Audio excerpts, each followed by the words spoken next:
Hoje nós temos a alegria de estar recebendo aqui na nossa cidade o Padre Duarte Lara. Veio como peregrino, veio como devoto de São Miguel Arcanjo, veio para conhecer a cidade, veio para conhecer o local da aparição de São Miguel, veio para rezar e nos dá esse grande presente de estar aqui conosco. Já presidiu a Santa Missa às 17 horas e agora vai conduzir essa noite de pregação, de adoração.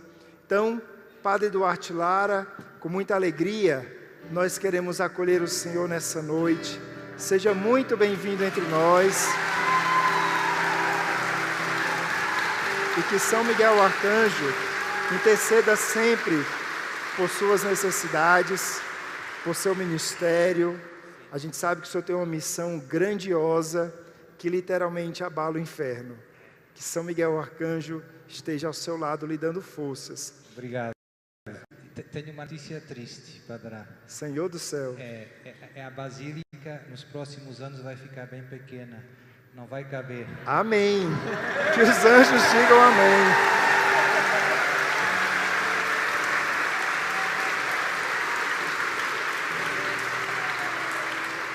Convido a todos a estender as mãos para o Padre Duarte Lara.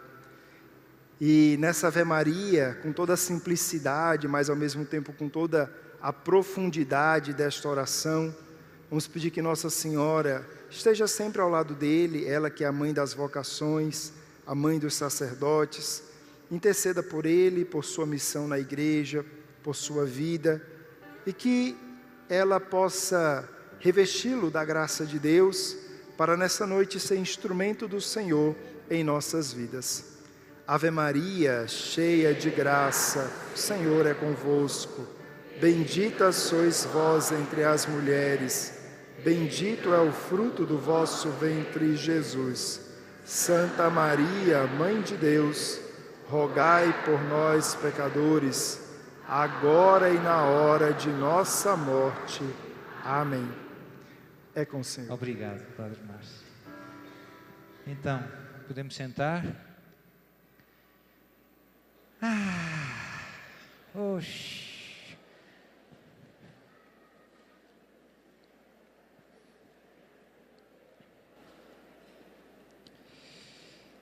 Então, primeiro também queria agradecer todo o vosso carinho, o vosso afeto. É bom estarmos juntos. É bom para mim estar com vocês. Agora pensei em partilhar duas coisas que Jesus e Maria me têm colocado no coração, me têm pedido para partilhar com os irmãos. Então, a primeira é uma grande boa notícia, mas verdadeiramente enorme. Não sei se aqui no Brasil diz daquela... É uma notícia daquelas que você fica de queixo caído, né? Como é mais do que você pensa. Está pronto? É melhor sentar. É melhor sentar. Jesus está voltando.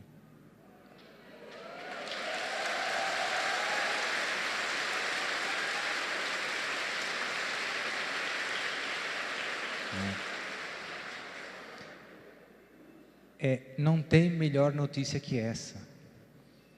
Por quê? Porque o mundo está um desmantelo. E Deus, chegou a hora em que Deus já disse, agora chega. Não permito mais.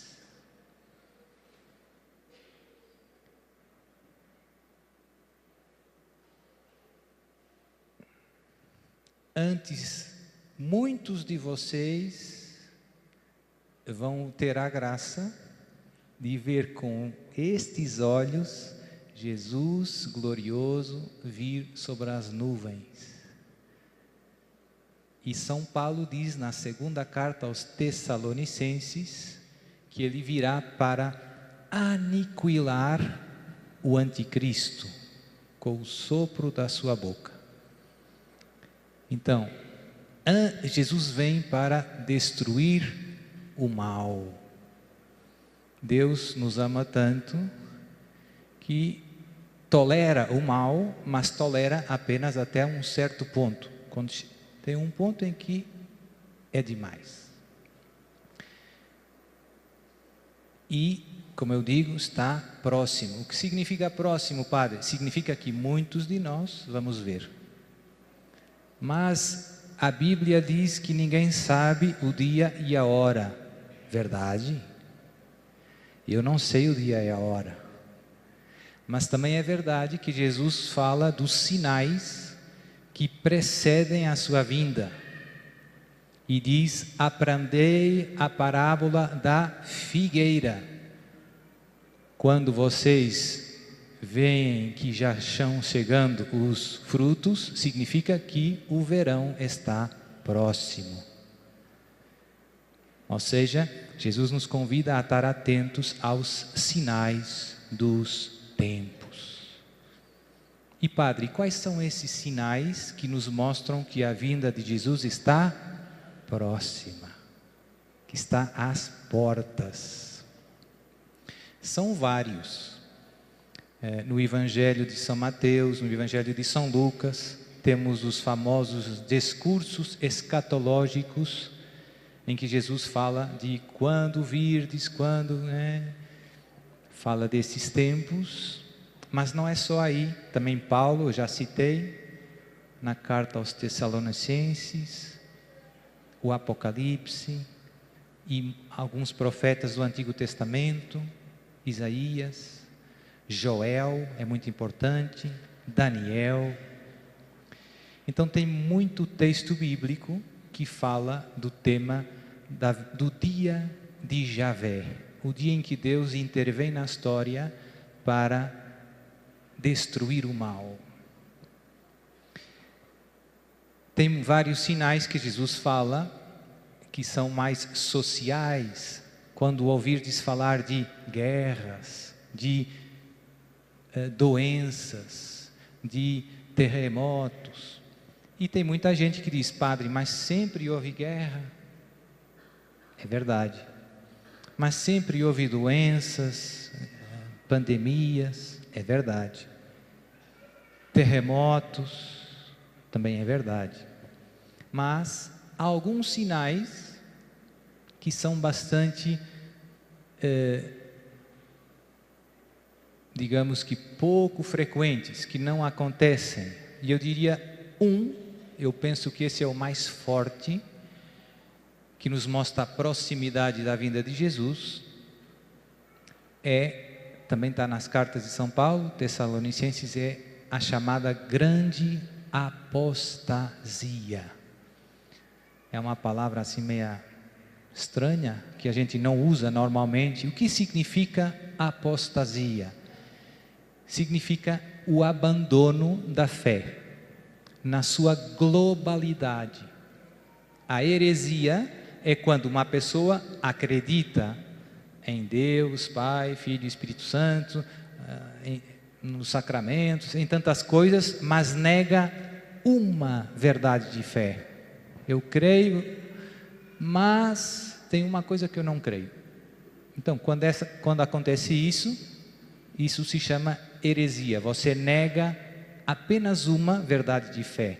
Quando você rejeita tudo o que Deus revelou, tudo o que a igreja ensina, quando você pega, digamos assim, em toda a revelação de Deus e diz: eu não quero mais, eu vou colocar isso tudo no lixo, e isso se chama apostasia.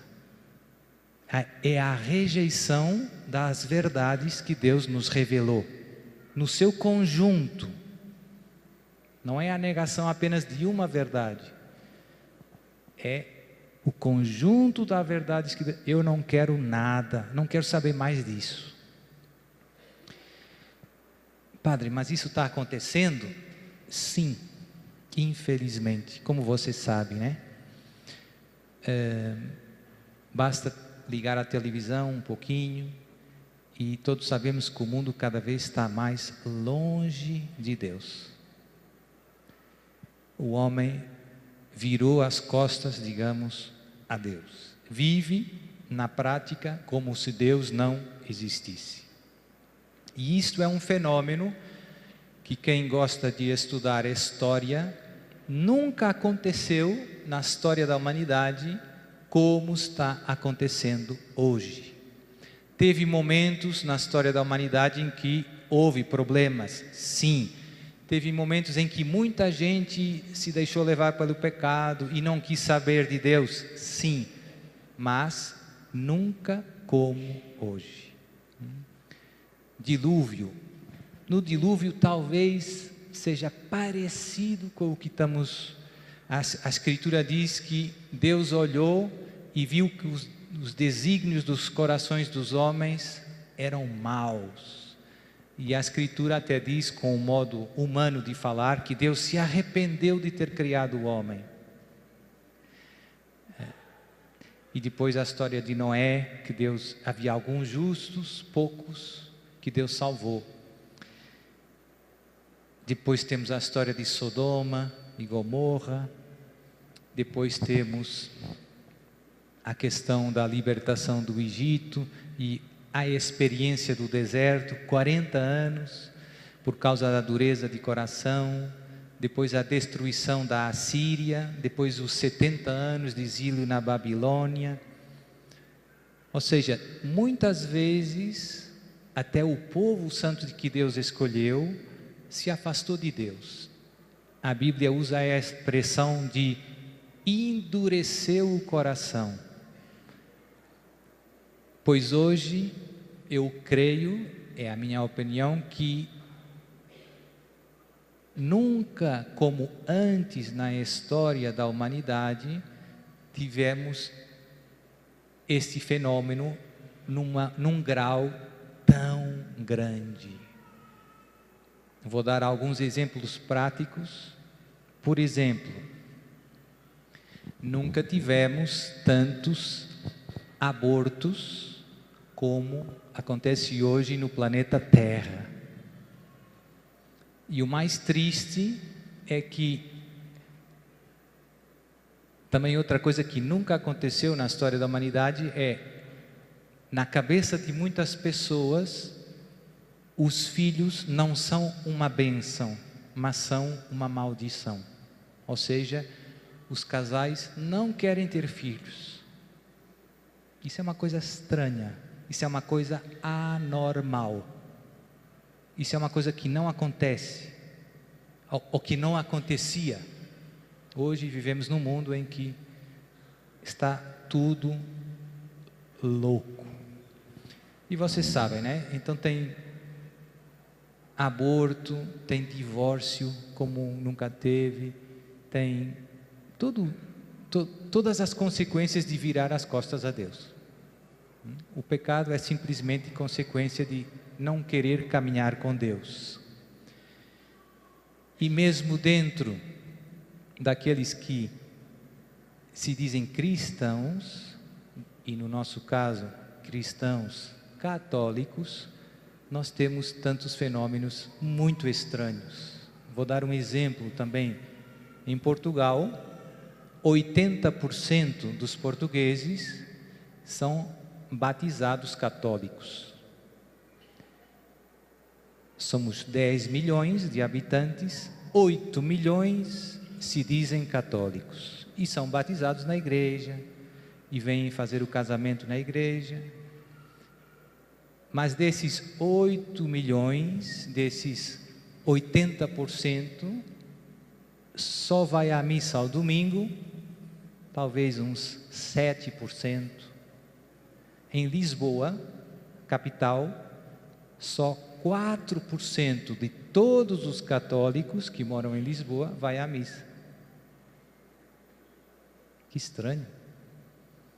E desses 4% que vão à missa, só uma pequeníssima parte se confessa. Então, se nós formos a ver, desses 8 milhões que se dizem católico, quase ninguém vai à missa, e dos que vão à missa, quase ninguém se confessa. Apostasia. Apostasia. Perderam a fé. Já não creem. Têm tradições religiosas, mas é como um cadáver, é um corpo sem vida, não tem alma, perdeu a vida. Tem tradições, quer ir na procissão, vai na festa do padroeiro, vem na sexta-feira santa, mas já não tem uma relação de amizade com Jesus. Falta a alma, falta a fé viva. E por isso tantos desses católicos, a gente vai no centro espírita e encontra eles lá. Não vai à missa, mas ou se tem problemas, vai lá na curandeira deitar os búzios para ver o que é que se passa. E é católico, se diz católico. Na raiz de tudo isso está a perda da fé. Então, esse, na minha opinião, é o sinal mais forte. E este problema, e aqui vem a parte mais assustadora, esse problema atacou também os pastores da igreja. Tem padres que não creem em coisas essenciais.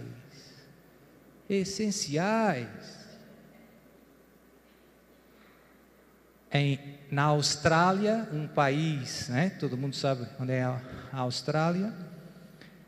Fizeram um estudo há alguns anos atrás aos sacerdotes católicos.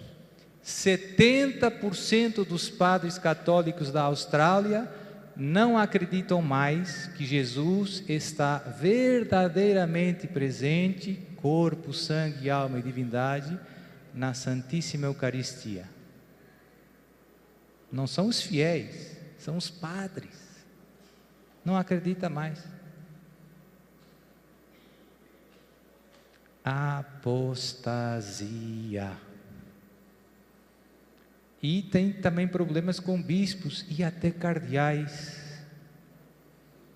que fazem declarações públicas a dizer que o casamento entre duas pessoas do mesmo sexo não tem problema, se eles se amam, temos que mudar o catecismo está muito antiquado, a igreja tem que se atualizar.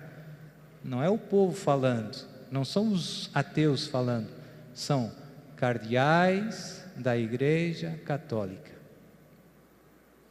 Apostasia. Perderam a fé. Padre, e agora?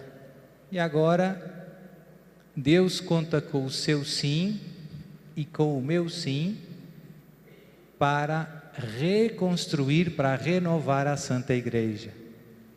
São Francisco de Assis, no tempo dele, o alto clero e também muitos bispos no tempo de São Francisco tinham uma vida muito escandalosa. Pregavam com a boca o Evangelho, mas viviam de um modo contrário. E uma vez São Francisco de Assis estava rezando e ouviu a voz de Jesus. Estava rezando numa capela que estava ruindo, o telhado caiu, as pedras estavam caindo, tinha os muros, mas estava meia destruída. E ele estava rezando e ouviu a voz de Jesus. E o que Jesus disse a Francisco? Uma frase famosa, muitos de vocês conhecem: Francisco, vai e reconstrói a minha igreja, que como tu vês, está caindo em ruínas. Vai e reconstrói. Então hoje Jesus diz isso a você e a mim.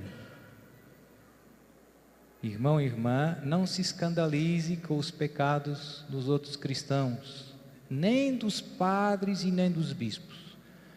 Você não deve tirar os olhos de Jesus. Você não deve largar a palavra de Jesus. Você deve permanecer firme na fé. Firme na fé.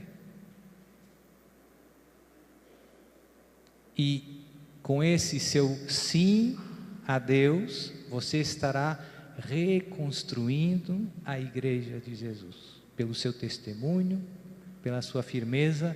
Não é preciso discutir com o padre. Não é preciso mandar cartas ao bispo. Mas é preciso um povo firme na fé e que seja generoso na oração e na penitência. Em Fátima, Nossa Senhora pediu a 3 pequenas crianças para rezarem e fazerem penitência pela conversão dos pecadores. A solução da apostasia no mundo passa pela oração e pela penitência. Quem são os pecadores? São aqueles que não creem, não adoram, não esperam, não vos amam. Como é que a gente traz eles de volta, Padre? Pela oração e pela penitência. Essas são as grandes armas que o céu nos convida a usar. Mas podemos fazer um encontro de oração na igreja? Claro. E podemos convidar o Guto para animar? Claro. Quanto mais rezarmos e mais penitência fizermos, mais eventos destes vão acontecer. Porque a obra da renovação da humanidade, a obra da renovação da igreja, é uma obra, sobretudo, que vem de Deus. E para que Deus entre nesse mundo, você e eu temos que dobrar o joelho. Essa é a estrada. Então, eu creio, eu gosto muito, vocês, alguns já sabem também, de Nossa Senhora, São Miguel, e também outra das coisas que me ajuda a perceber que esses tempos são diferentes de outros tempos da história, são as aparições de Nossa Senhora. Nossa Senhora tem aparecido em todo canto, sempre com a mesma mensagem: conversão, conversão, oração, oração. As mães às vezes são muito repetitivas, não é? E os filhos não percebem, é que o amor não desiste, o amor não larga, né?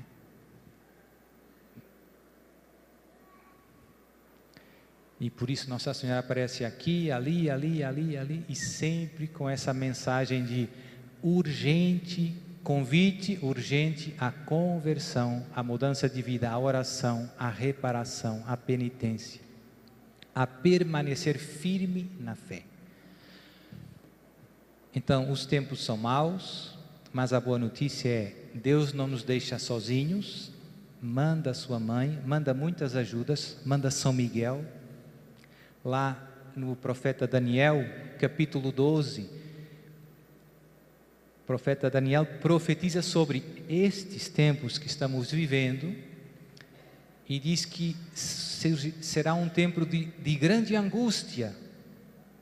E ele diz: como nunca houve, mas Deus suscitará Miguel para defender o seu povo, para defender aqueles que querem permanecer firmes na fé, que não querem virar as costas a Jesus, mesmo que o desmantelo à sua volta seja grande.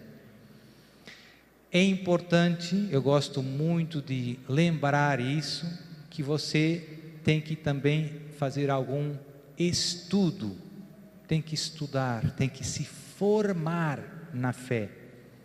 Eu vejo que tem pessoas que crescem digamos, fisiologicamente, tem mais anos, tem estudos da escola, cada vez sabem mais, mas que às vezes na fé não progridem.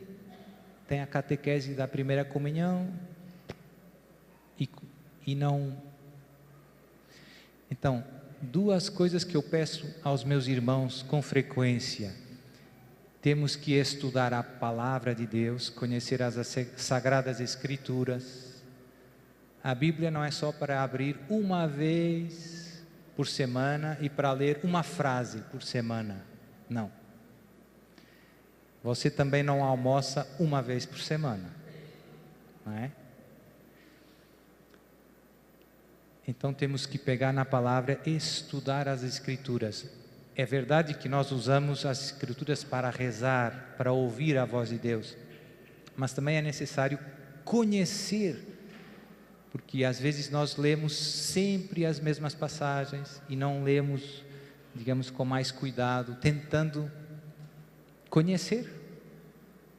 Deus quis as Sagradas Escrituras para falar com você, e você às vezes só lê um pouquinho, já chega, né? Segunda coisa, catecismo da Igreja Católica. É muito prático. O catecismo, no fundo, resume de uma maneira muito, digamos, organizada, por temas, o que está na Bíblia e que a Igreja transmite fielmente há 2000 anos. E tem coisas que não está na Bíblia são coisas novas. Se você for procurar na Bíblia o que diz a Bíblia sobre a eutanásia, você não encontra a eutanásia na Bíblia. Ou sobre a reencarnação, você não encontra a reencarnação na Bíblia. Então, mas se você for no catecismo, você encontra. Fala lá sobre a eutanásia e diz que é mal, que é contra o 5º mandamento: não matarás. E sobre a reencarnação, o catecismo fala e diz que a reencarnação é um engano, que é uma mentira.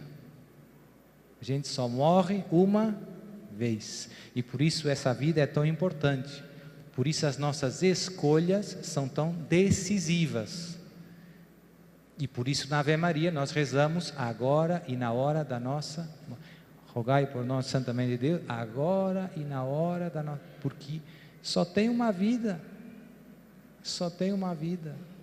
e depois da morte acabou, céu, purgatório ou inferno, não tem outra solução. Então, é importante estudar o catecismo, é importante estudar as Sagradas Escrituras. Para quê? Para alimentar a fé, para conhecer a fé, para resistir aos erros que estão à nossa volta e que às vezes vêm, como eu dizia, infelizmente, até dos próprios pastores. Triste. Tem bispo que diz que o demônio não existe. Triste. Tem bispo que diz que o inferno não existe. Tem bispo que diz que Nossa Senhora não é virgem. São heresias. Mas para você não se deixar confundir, tem que conhecer as Escrituras e o catecismo. E rezar pelos bispos. Não vale a pena discutir com os bispos. Então, estudo.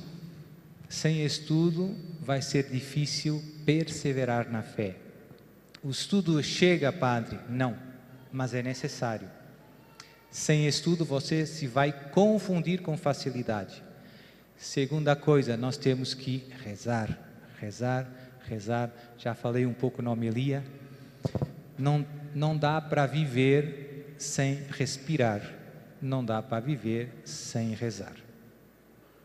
Rezar todos os dias. Nossa Senhora pede sobretudo o terço, ou em algumas aparições o rosário.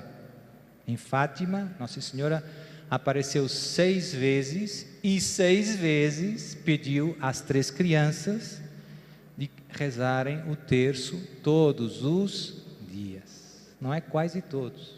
E eram crianças. Não tem desculpa, né? Crianças, 6 anos.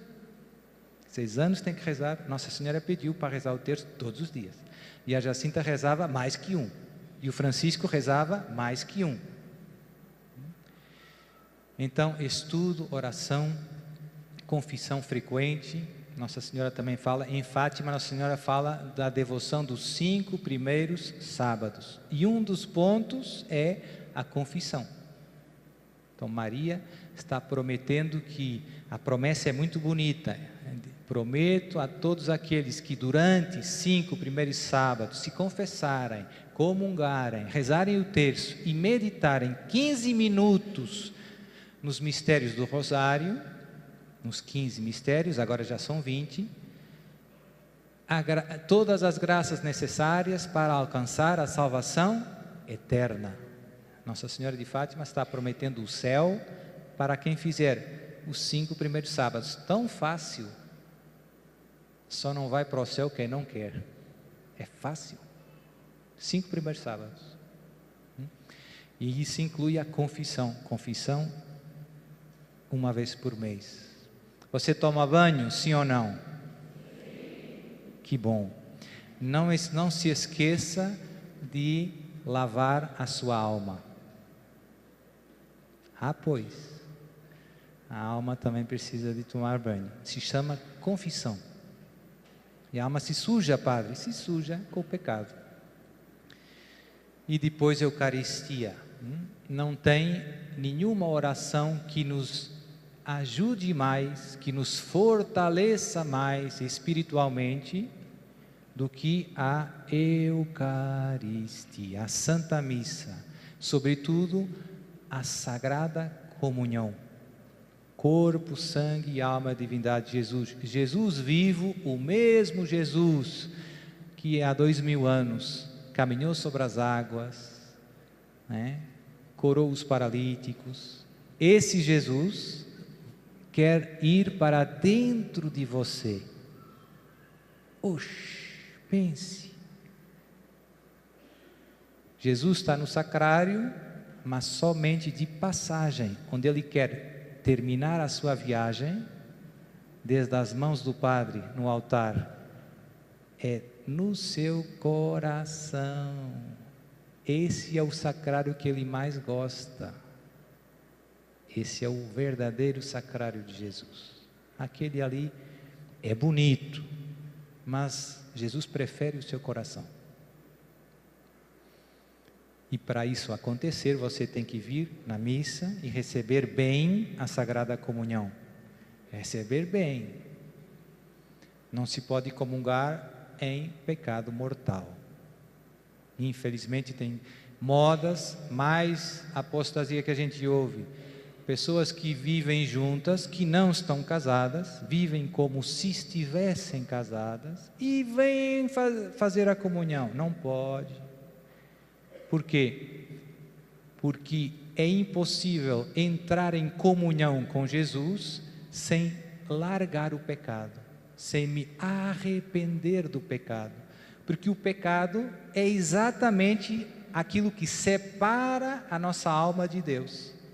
O pecado separa a nossa alma de Deus.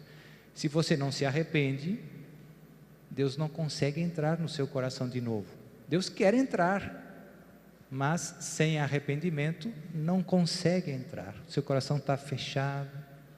É necessário o arrependimento. E no caso dos pecados graves, a igreja diz que ensina que é necessária a confissão sacramental antes da comunhão.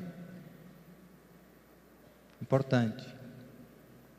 Porque senão eu cometo mais um pecado, que é receber indignamente o corpo de Jesus. Se chama esse pecado sacrilégio. São Paulo, na primeira carta aos Coríntios, afirma: aquele que come e bebe indignamente o corpo do Senhor será réu do corpo do Senhor. Então, cuidado, é muito sério. Não tem nada mais santo nessa terra que Jesus na Eucaristia.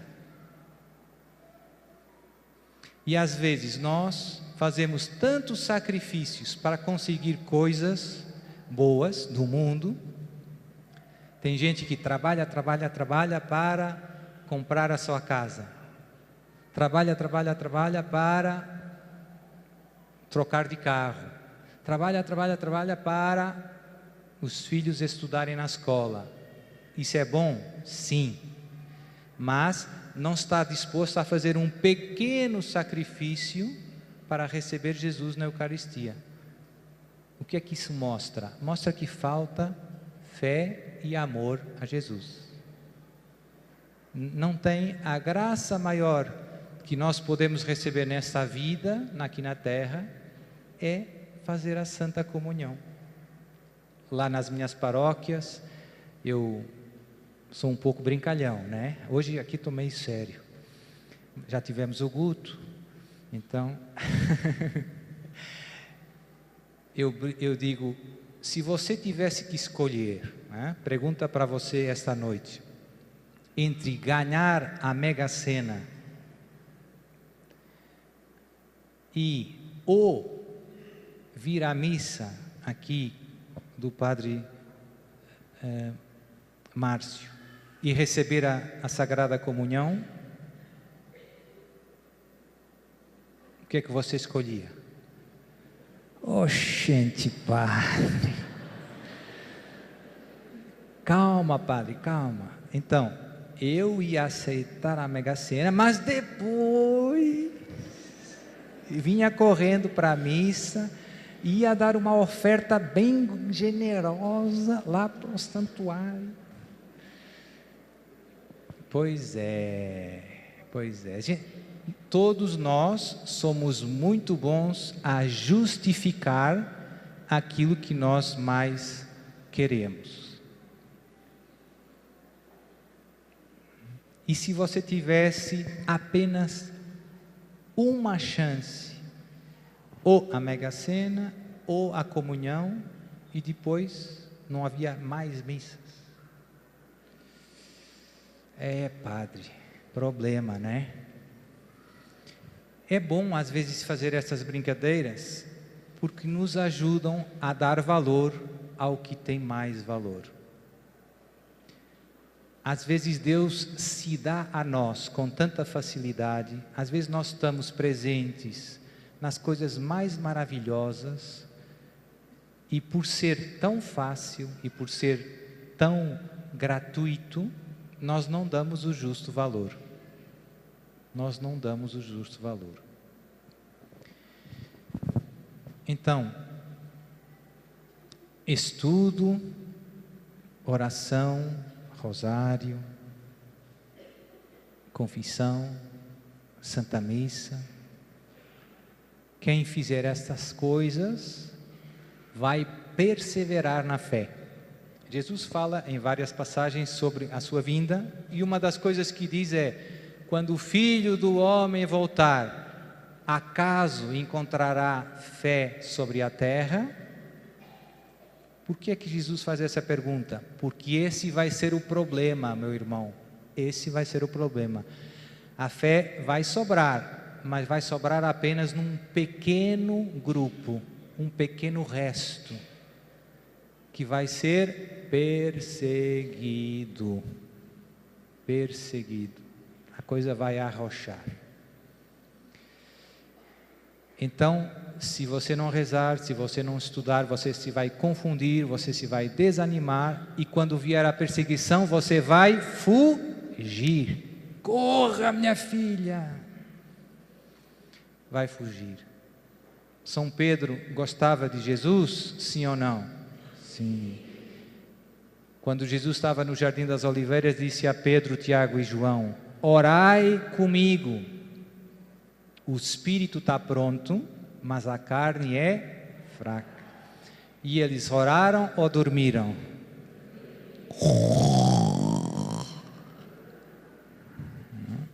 E depois chegaram os soldados pegaram Jesus e Pedro fugiu.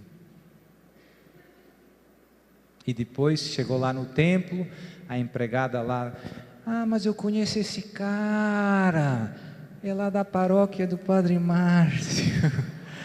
E ele, não conheço ninguém, não sei de quem falas. Por isso, somos muito fracos, somos muito inconstantes. E Jesus nos diz, o remédio para vencer a nossa fraqueza é a oração. Se você não rezar, vai fugir na hora da perseguição. Quando nós vemos a vida dos santos mártires, sempre é este o grande segredo, a sua grandíssima união a Deus. Porque rezavam, porque acreditavam, foram capazes de fazer coisas verdadeiramente heróicas, morrer por Jesus. E temos muitos relatos de mártires que morrem alegres. Abraçam o martírio com alegria. O amor é tão grande que se alegram por poder morrer por Jesus. Vai vir a perseguição, vai sobrar um pequeno resto, que vai perseverar na fé, que vai voltar às catacumbas. Vai chegar um momento em que já não vai dar para vir nas igrejas. Vai chegar um momento em que vão haver grandes perseguições. Vai ser difícil. Vai ser difícil, e eu também ensino muitas vezes, e também vai haver muitas perseguições da parte do Estado. Perseguições legais, que já acontecem. Hoje, cada vez mais, por exemplo, os pais já não podem educar os filhos segundo os seus valores. O Estado é que está dizendo, não, eu é que sei o que é bom para as crianças. Ideologia de gênero. Então, nos manuais escolares e nas orientações para as escolas, obrigam, contra a vontade dos pais, a ensinar às crianças que menino não é menino, é o que ele quiser, né? É isso que está acontecendo, e isso se vai agravar, e vai chegar um momento em que seguir Jesus e estar no sistema não vai ser compatível. Você vai ter que fazer uma escolha, vai ser duro, vai ser como a história da Mega Sena, comunhão ou Mega Sena, comunhão ou e pobreza e miséria ou Mega Sena. Difícil, mas também foi difícil para Pedro, quando prenderam Jesus. Então estamos perto desses tempos, depois virá um grande caos para o mundo, que já estamos começando a viver, já tem guerra na Europa, tem um perigo de uma guerra atômica, não é uma utopia, é um perigo real. Estamos num momento em que a economia mundial está muito debilitada, bancos dos Estados Unidos da América faliram, já vamos em 5, penso eu, 5. Ninguém sabe como é que isso vai terminar. Em algumas mensagens, Nossa Senhora fala que virá um colapso econômico para que o mundo aceite o anticristo, que, como diz São Paulo nas suas cartas, fará sinais e prodígios com o poder de Satanás para seduzir, se possível, até os eleitos, ou seja, você. Mas para o anticristo ser aceito como um salvador, primeiro tem que haver caos, tem que haver miséria, tem que haver guerra, tem que haver mais doenças, mais pandemias, para as pessoas clamarem por um salvador. E ele aí entrará em cena como o grande solucionador dos problemas da humanidade. Trazer a paz, trazer a comida, vai haver fome, mas vai querer ser adorado. Vai dizer: eu sou Jesus que voltei, sou eu, me adore. Já não é necessária a Eucaristia, eu estou aqui. E muitas pessoas vão cair neste engano. E vai dizer para os muçulmanos: eu sou o Mahdi. Os muçulmanos esperam o Mahdi. E vai dizer para os judeus: eu sou o Meshiach, o Messias. E vai dizer para os budistas: eu sou a quinta encarnação do Buda, sou Maitreya. Padre, o senhor sabe tanta coisa, estude, meu filho. Em La Salette, uma aparição aprovada de Nossa Senhora, aprovada pela igreja. Nossa Senhora diz uma frase tremenda: Roma perderá a fé e será a sede do anticristo. Aparição aprovada pela Igreja Católica, século XIX. Tremenda. Padre, estou um pouco desanimado. Guto, ajuda. Estou brincando. Então, volto à boa notícia do princípio. A boa notícia é: Jesus está para pôr um ponto final neste desmantelo. Já chega. Mas esta etapa final, antes da volta de Jesus, vai ser turbulenta. Nós temos que nos lembrar que é temporário, vai ser difícil, mas não vai durar muito. Aguenta firme, calma, aguenta firme. Jesus usa a imagem da mulher que está para dar à luz. Se misturam os sentimentos, a alegria de ver um filho chegar, mas as dores de parto. Dizem que é difícil, que as dores de parto não é fácil, né? Eu acredito, né? Como é óbvio, não tenho escolha, né? Então Jesus usa essa imagem. Então é isso, nós estamos no trabalho de parto. Eu diria que já arrebentaram as águas, mas então agora começam as dores. Está terminando o tempo da misericórdia. O mundo não se quis converter, não deu ouvidos aos apelos do céu. Agora começam a vir os amargos castigos. A pandemia foi a guerra, a fome. Mas você não perca a paz, é necessário passar pelo parto para ter o bebê no colo. Vale a pena, vale o sofrimento, que é temporário. Então não perca o foco, não tire os olhos de Jesus, permaneça firme, estude, reze e louve. Deus, no fundo, se eu quisesse resumir o que Deus espera de mim, de você, em duas palavras: santidade de vida. É isso que é estar preparado para a vinda de Jesus. Santidade de vida. E por isso não adiemos mais. A gente sempre pensa: mais tarde eu vou me aposentar. Agora não dá, Padre. Tenho tanta coisa. Santidade de vida. E você pode ter muita coisa. Deus não pede para você abandonar as suas obrigações.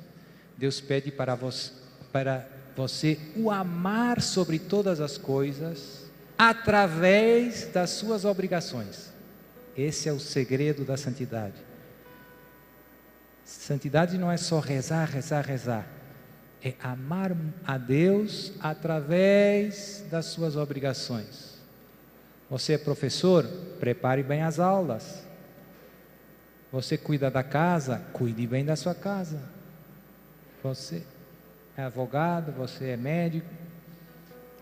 Amar a Deus através das nossas obrigações. Obrigado, Guto, por esse acorde. Então, vamos adorar Jesus. Não fiquem tristes. Sem as dores de parto, não há bebê nos braços. E esse bebê se chama Menino Jesus. Está chegando. Que bom. Obrigado, Senhor.